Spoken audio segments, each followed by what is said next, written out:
Hello beautiful soul! Welcome back to my channel. This is my channel from Japan, Kabayan. Libra, this reading is for you. Tingnan natin ang iyong mga magaganap o mangyari sa natitirang araw ng February 2025 hanggang March 1, 2025. Maraming salamat muna sa mga subscriber, new subscriber, cross watcher, at sa mga bagong pasok dyan. Welcome na welcome kayo sa bahay ni Ate Aimee. Salamat din sa nakakataba ng puso ninyong mga comments. At sa mga nagpa-personal reading, maraming salamat po. Kung gusto nyo na energy nyo lang talaga, ang gusto nyo makuha natin, all the details para sa personal reading ay nasa baba ng video na ito. This is a general reading, Kabayan Libra. Iba ang personal reading at iba ang general reading. Kunin mo lang sa'yo at itapon ang hindi sa'yo. Maaring ito is vice versa, energy mo, energy ng person mo, o energy ng malapit sa puso mo. Nangyayari or mangyayari pa lang. Use your own intuition, lawakan natin ang ating isipan. Tatandaan nyo, marami kayong energy sa mundong ito. Pag hindi nag-resonate at hindi nangyari sa inyo, ibig sabihin hindi nyo energy ang nakukuha natin. Igalang natin kung kaninong energy ito. 13. Baka related sa yung mga number na yan. Baka yan yung lucky number mo or birthday or edad. 13, 26, 29, 33. Okay. May mga sitwasyon na maaring panindigan mo na, no? Sa nakita ko dito. Maaring may mga i-actionan ka na, aalisin mo na, ganyan, sa iba sa inyo. Or hindi yung situation na maaring magkakaroon ka ng thinking from the past situation to the future. No? Ganun ang nakikita ko dito. Maaring may mga sitwasyon na mahata ka ng nakaraan. Yun ang nakikita ko dito. No? Nagkakaroon ng mga conflict, debate, malaki man yan o maliit. Yung mga pag-aabuso, maaring abusuduhin ka nila or anything abuse. And then may mga mararamdaman ka daw na pain. Ganyan. Sa nakita ko dito. At pain na either physical activity or a painful when it comes to a heart. No? Sa nakita ko dito. And also, may mga situation na magiging hard para sa'yo yung sitwasyon na yun. So, nakita ko dito. Para sa love life, sa trabaho, kung saan mga aspeto ng buhay mo yan. So, nakita ko. Nagkakaroon or magkakaroon ng new beginning naman din. So, nakita ko to. Kung nagkakaroon ka ng mga stressful situation, this is a time na lumabas ka rin. Kumbaga, playtime, sinasabi dito. Kailangan mo na mag-focus din sa sarili mo. Ganyan. Magsaya ka rin ang sinasabi dito. Magsaya ka, mas mahalin mo yung sarili mo, bigyan mo ng time yung sarili mo. Start a new beginning into your life, no? Ang sinasabi rin dito. Baka yun yung kailangan mo panindigan sa iba sa inyo, sa nakikita ko dito. Kumbaga, balikan mo yung dating ikaw. Ganyan, di ba? Yun ang pinaka-the best sa lahat. Sinasabi rin na kailangan mong magkaroon ng limitation or put boundaries into yourself. Sa nakita ko dito, maaring nandito rin yung iba sa inyo, maaring may tao kung nakikita na maaring may nag-aaral, no? Maaring may bata na nag-aaral or ikaw is mag-aaral ka o may aalamin ka o may mga i-research ka o kaya may mga situation na nagsisikreto ka or may taong may sikreto. Ako nakikita dito, no? Na maaring pinaglalaroan ka, halimbawa ganun, or yung situation na nagkakaroon ng pagsisikreto. Maaari ikaw or someone. No, sa nakita ko ito. Yung iba sa inyo siguro mahilig lang kayo mag-research, no, sa nakita ko ito. Or mahilig kayo sa mga, ano ba to? Internet, ganyan. Baka thirst of knowledge kayo, kaya rin nakikita ko rin ganun. No, and mahilig yung iba sa kape. Yes, kape is life, no? Pero, i-balance nyo lang ha. Kung mahilig kayo sa kape. Balansehin nyo lang din. May mga sitwasyon ako na nakita na dinidesire ka. Siguro a past situation na maaring dinidesire mo yun na parang nakakaroon ka ng kompetensya.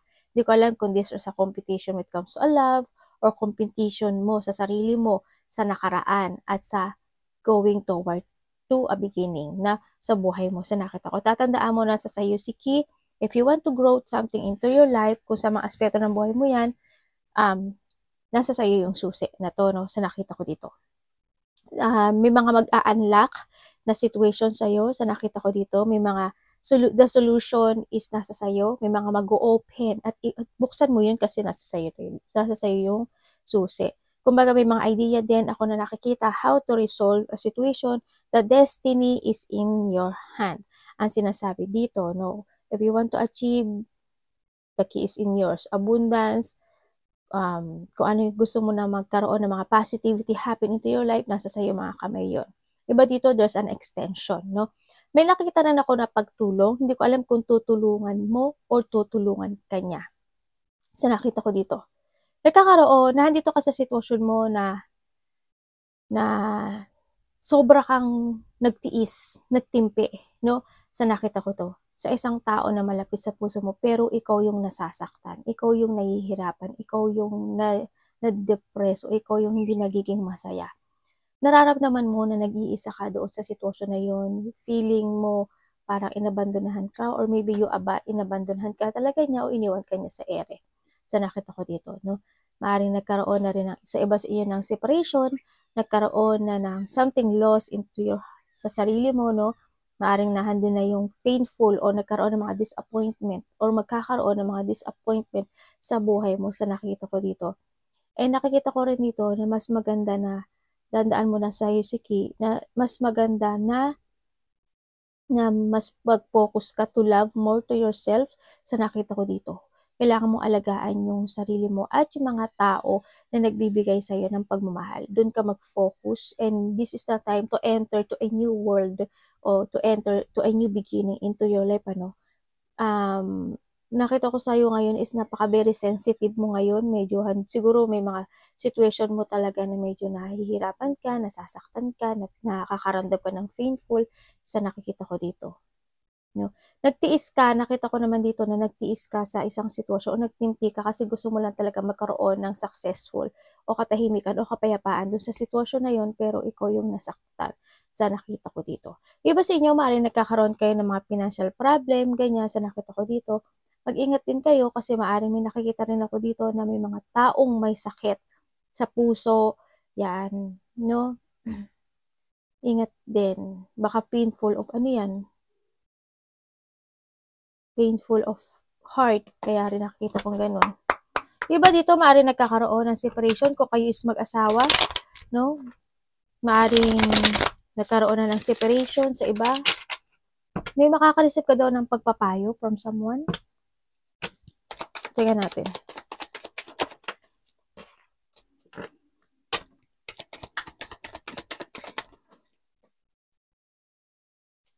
Wow. Okay. But dito, family related. Dito. Sa nakita ko sa'yo dito, may tao na mag-a-apology sa iyo. Kasi nakita ko to may mga tension na hindi natatapos, pero maaring may tao na mag-apology sa iba. Kasi nakita ko dito is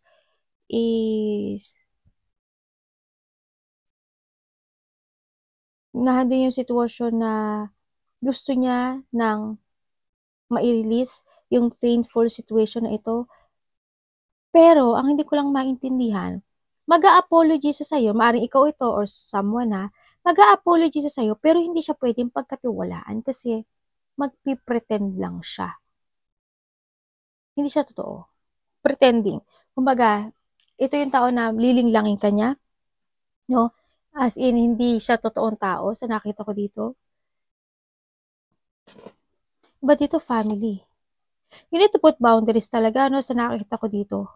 Sa mga tao, iba dito in a distant situation eh. Halimbawa, pamilya mo nasa ibang lugar, sa ibang baryo, nasa ibang bansa, o kaya karelasyon mo, gano'n, sa nakita ko dito. Ito yung tao na narcissist, hindi pwedeng pagkatiwalaan, hindi maaasahan.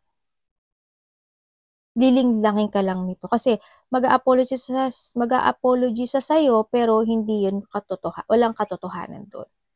Yun ang nakikita ko dito.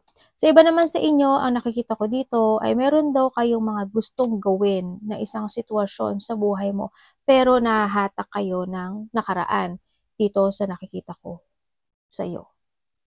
No? Kumbaga, inire-release mo naman yung sarili mo doon, pero hindi mo kayang gawin. Ano yun? Parang yung Yung, halimbawa ako, sa trabaho ko, ayoko na ng trabaho kasi napaka-toxic, hindi na ako masaya, ganyan-ganyan, binubuli ako, as in, hindi na masaya, as in. Kaso, gusto ko mang gawin yung part ko, pero, kumbaga, I have a clarity in mind na gusto ko nang umalis doon, pero hindi ko magawa yung sitwasyon na umalis doon. Yun ang nakita ko. Siguro, hindi pa rin yung umaasa ka na magkakaroon ng magandang result dun sa sitwasyon na yun, sa nakita ko dito. Pero nakita ko sa'yo, you have a mental clarity. Kumbaga, maaaring nakokontrol ka na lang din ng nakaraan mo o ng sitwasyon mo, kaya hindi ka makapag-move forward. May nakita ko dito na tao na moody, tao na nagtatampo, tao na exaggerated, o ano siya, over-emotional sa nakita ko dito. Tao na wala siya sa katwiran. Pasok mo kung sino yun sa buhay mo.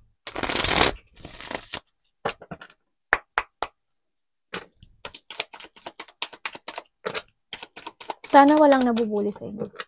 May nakita akong betrayal. Sana hindi kayo lahat. Pero doon sa betrayal, may tao dito na hindi siya magpapatalo sa'yo. Kasi, kumbaga, parang hindi rin siya makikinig sa'yo or hindi siya magpapatalo sa'yo. Nalaban siya.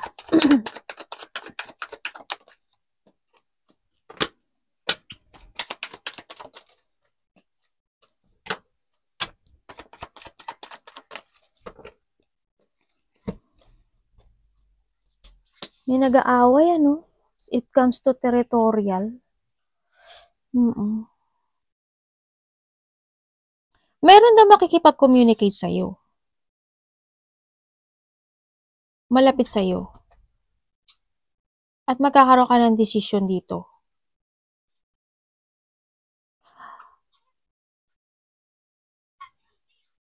Sa iba naman sa inyo, may tao pero ang nakikita ko, kung sino man ito makikipag-communicate sa'yo, sa nakita ko is, o nga, nagkakaroon ng problema sa ano, no, sa territorial, ganyan. May mga justice ako nakikita sa'yo eh. No. Iba dito, money. Okay. Sabi nga natin to kasi ano ng anak ko. Titingnan ko nga to kasi parang gusto ko tong malaman. Anong ano nito?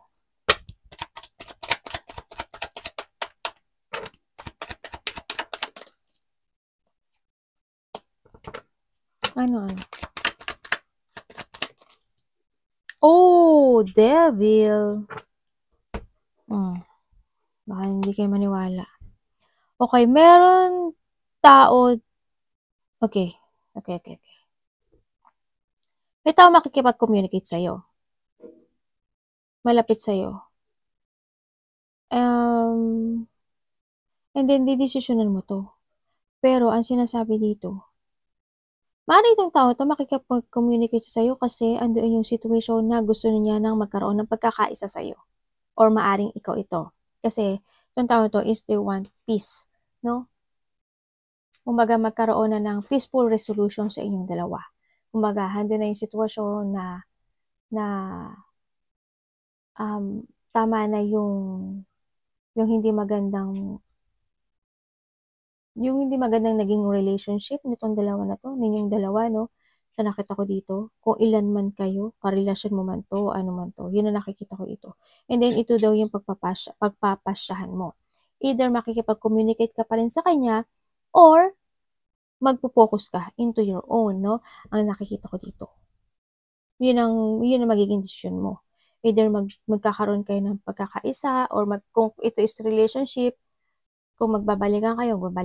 Kung ito is mga kapatid, or mga kamag-anak, or mga kasama sa trabaho, peace, pero you need to release yourself dun sa bagay na yun, o sa sitwasyon na yun.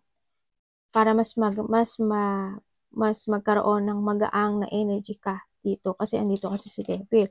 Kailangan you need to focus to your purpose, or you need to focus to the future and think to the future.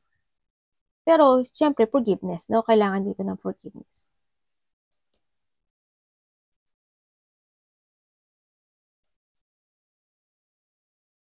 Yung iba, reconciliation to reconciliation or pag-uusap to kaibigan man yan, karelasyon man yan, basta tao ka sa'yo. Yan, may tao makikipag-reconciliation sa'yo. So, iba dito, kasama nyo to sa trabaho.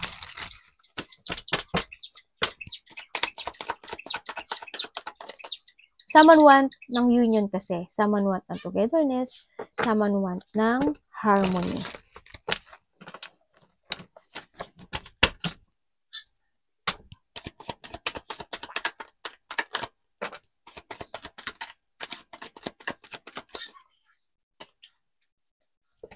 Oy. Ano yan? Universe. Uy, ano ba yan? Baba.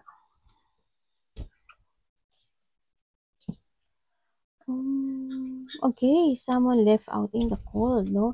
Expected and unexpected ang nakikita ko dito sa iba sa inyo. Kunin mo lang kung sa iyo to. Expected and unexpected, ang sinasabi dito ay there's an unexpected of low emotion. Maaring madidisappoint ka or makakaramdam ka ng depression, ng hindi ka magiging masaya, or sa iba dito is a separation, or pag-alis, or may i-remove sa'yo, no? Sa nakita ko dito. Or maaari magkakaroon ng mga division, o kanya-kanya, ganyan. Or sa iba naman sa inyo is maaari magkakaroon ng conflict, ganyan. Maaring may mga situation na matotrauma ka, or there's a loss of money, loss of work, shortage of money, or loss of missed chances ng mga opportunity man yan. In their love life or sa pera man yan or sa trabaho man yan, anything, stability man yan. So nakita ko dito, may mga heartache, may mga pagkalito ako nakikita sa'yo. Yung nakita ko, I hope lahat kayo may trabaho, no? So nakita ko dito, pero when it comes to money, medyo masyado atang hindi maganda yung money nyo related. So nakita ko dito, medyo gipit sa iba, sa nakita ko dito. Yung iba dito, maaring wala kayong trabaho or wala kayong ipon, no? Sa nakikita ko dito. You need to keep fighting kasi nakita ko naman, you are the survivor, no? Basta mag-fight ka lang. And sinasabi dito na you need to separate yourself or kailangan mong i-accept yung mga bagay o sitwasyon mo this time, ano? Sinasabi rin dito na this is the time to create again yourself in a new beginning into your life. Sabihin, dito talaga si child, no? Andito yung sitwasyon na kailangan mo mag-focus, mag-action, to make it real lahat ng gusto mong mangyari into your life. Kailangan you have a clear goal, kailangan is meron kang layunin, like I told kanina, and focus to your ambition, magkaroon ka ng healthy lifestyle, kailangan mo magkaroon ng development sa iba't ibang aspeto ng buhay mo sa nakikita ko dito. May nakikita rin ako dito na maaring there's a health issue. Ako nakikita, no, na maaring may tao na may sakit sa puso. No, ang akong nakikita dito. Na maaring nahihirapan na rin siya or may tao dito na masakit yung ulo or tao na hindi ko alam kung baldado siya o pilay siya. Or handun talaga yung painful niya na nararamdaman sa buo niyang katawan sa nakita ko dito. Yun. May tao dito na sinasabing wala nang halaga. No? Hindi ko alam kung wala ka nang halaga yung tao na yun sa'yo or yung tao na yun, wala ka nang halaga sa kanya. Or maybe there's a loss lang talaga. I hope walang namatay. No? I hope yung loss na yun is sa pera, ganyan lang. O ano, ganyan. Sa nakita ko dito. Halagaan nyo yung ano nyo ha, yung kaperahan nyo. Nakakita ko sa'yo, you have a deep wound. No? Ako nakita parang ang dami mong battle na sinuong. Parang, I hope walang magkaroon ng conflict. No? Yan. Within the 3 days, 3 weeks, 3 months, or March, ganyan. Nangyari na or mangyayari pa lang. Or 3 hours, ganyan. Baka makaramdam ka ng situation na painful. Ganyan. Mga disappointment, emotional pain, ganyan. Sana walang mangyaring ganyan sa inyo. Sa iba naman sa inyo, within 2 days to 2 weeks or 2 months or this February, yung nangyari na or mangyari pa lang or 2 hours is maaring may tao na makakipagkita sa iyo. Ganyan.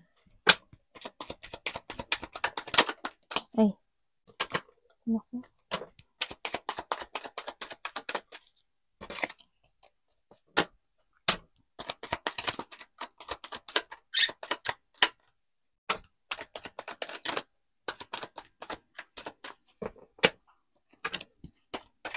Ay.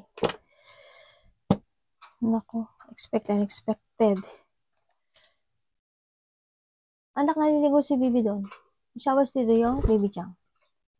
Naku, becha yung matuwa. Dali, punta ka doon sa kapatid mo. Sa nakita ko sa'yo dito, may mga lungkot, ano? May mga lungkot, may mga sitwasyon na makakaramdam ka ng burnout, drain, may mga sitwasyon na parang mag-quit ka doon, or may mga sitwasyon na ayaw ng, ano to? Exhaustion. Yun, nakikita ko. Ganyan. Nakita ko dito is magkakaroon ng mga sitwasyon na maaring mailelet go na. Ako nakikita dito, may pagle-let go or may isang sitwasyon na aalis. Or nakita ko parang magbabagong bigla yung ano mo yung journey mo, yung destination mo. Ibig sabihin, may magtatapos. May mag-i-end sa buhay mo. There's a burden. Kung sa pera to, ang laki ng problema ata sa pera, no? Iba sa inyo. Medyo, sana maging stable kayo, pangalagaan nyo yung sarili nyo, no? Sa nakita ko dito. Kasi ikakabaksak nyo. And then may nakikita akong losing something valuable sa buhay mo, Libra. Hindi ko alam ano yun, pero may nakita akong ganun. Sobrang, sana hindi kayo lahat masakit yung nakikita ko sa'yo. And then also, mag-ingat kayo, kasi may nakikita rin akong pagnanakaw. Hindi ko alam in what way yung pagnanakaw, maaaring pagnanakaw ng pera. Yan, oo. May nagnanakaw, ako nakikita. And then also, may iba naman sa inyo is, parang may malalaman ata kayong katotohanan. Or may tao dito na hihingi siya ng tulong sa'yo dahil gipit siya sa financial. Sa nakita ko ito. And also, expect the unexpected. May magaganap sa'yo. Expect the unexpected. May mga revelation or may mga crisis, or may mga problemang darating, either calamity, either disaster man yan. Basta problema, hindi mo aasahan darating to. Sa nakita ko dito. And then also, may isang foundation na biglang guguho or gumuho na maari kasi nandito na si Wheel of Fortune. O guguho siya. Halimbawa, trabaho, bigla ka nawalan ng trabaho. O kaya, yung may ipon ka, biglang nawala yung ipon mo. O kaya, may karelasyon ka, may kaibigan ka, family mo, anak mo. Biglang nangyari yung sitwasyon na nag-away-away kayo o hindi kayo nagkasundo-sundo. Yan yun. Basta there's a foundation happen na biglaan. Hindi sana hindi kayo lahat. Kasi may mag-i-end sa buhay mo. Tingnan natin. Ace of Cups. Always pray, ano, sa nakita ko dito.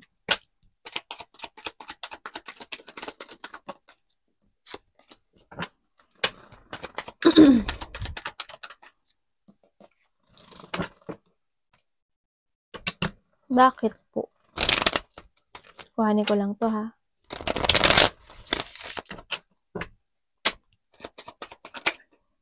Ay.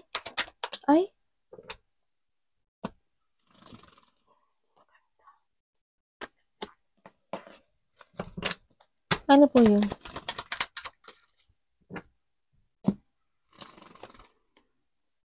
Okay. Iba sa inyo is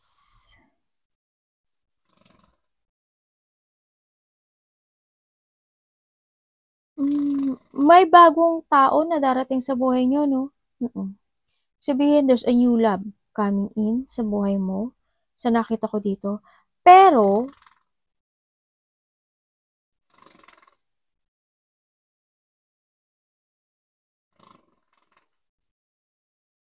kung kayo is may family na, or may karelasyon kayo, siguro it's not good. no, sa nakita ko dito. Kasi, ang nakikita ko dito is magkakaroon daw ng conflict. Magkakaroon daw ng, there's an unexpected change. Maaring nga nandito sa separation, o kaya nandun yung burden, nandun yung nagkakaroon din ng pagpapabaya, diba? O kaya, andito rin yung,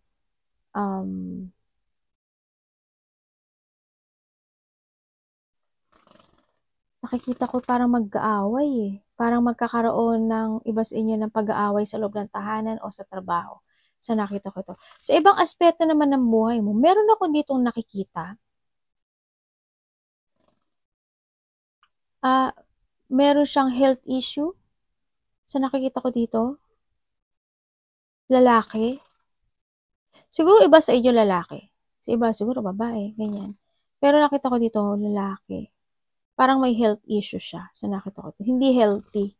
Kumbaga. And also, there's an unhealthy relationship ako nakikita dito. May sabihin, may third party. No? O kaya, merong isang bagong pumapagitan sa inyong pagmamahalan. Ganyan. Sa nakita ko dito.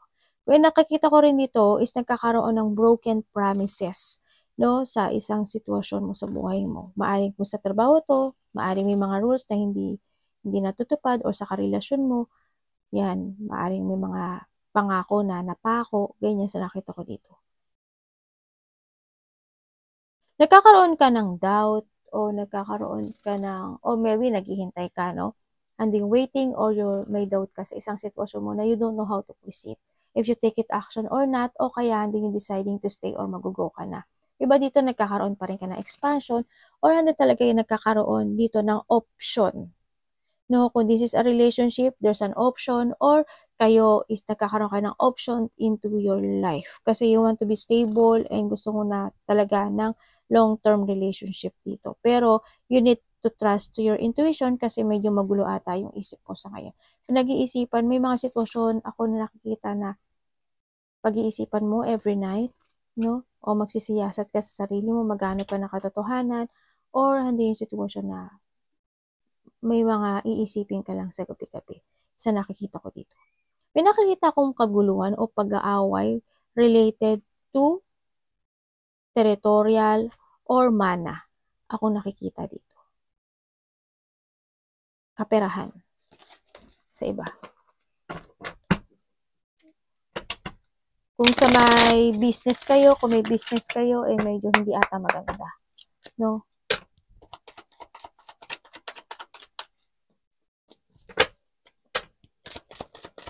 Kung may parating na ano sa inyo, na new love life, mag-ingat din kayo kasi ang nakita ko sa kanya is maari isa siya sa tao na hindi siya marunong tumapad sa mga sasabihin niya. Kaya you need, o kaya baka mapasok kayo sa third party. Kung may darating na ano ha.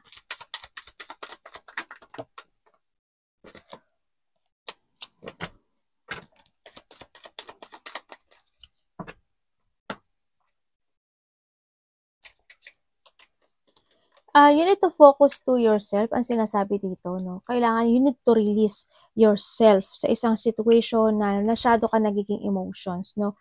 It's up to you to make it happen. You need to start a new beginning into your life. If you want a positivity in your life, tandaan mo nasa sa'yo sa key. You need to take it action. Kailangan sa'yo is innovation or level up into your life. Ang sinasabi rin dito, kung hindi ka mag-action, walang mangyaring pagbabago sa'yo. Ay, anak, ang daming popo. Dali lang. Yun ang sinasabi. Dun, anak. And then also, sabi dito, start a new beginning, a fresh start, and trust your intuition. No? Iba sa inyo is meron kayong psychic ability at magtiwala kayo doon kung ano yung naiisip nyo. Kapag naiisip nyo na at ano yung kutob nyo, yun na yun. So, nakita ko dito. You need to release yourself. Kailangan sa'yo is a freedom or magkaroon ka ng mental strength to start a new beginning sa buhay mo. Okay? Mag-focus ka sa sarili mo at ibalik mo yung dating ikaw. May nakita akong 2-person dito. Hindi ko alam kung nagkakaroon talaga ng third party, pero sa nakita ko, there's a third party at may 2-person ako nakikita involved. Yun. Arigato namaste, God bless.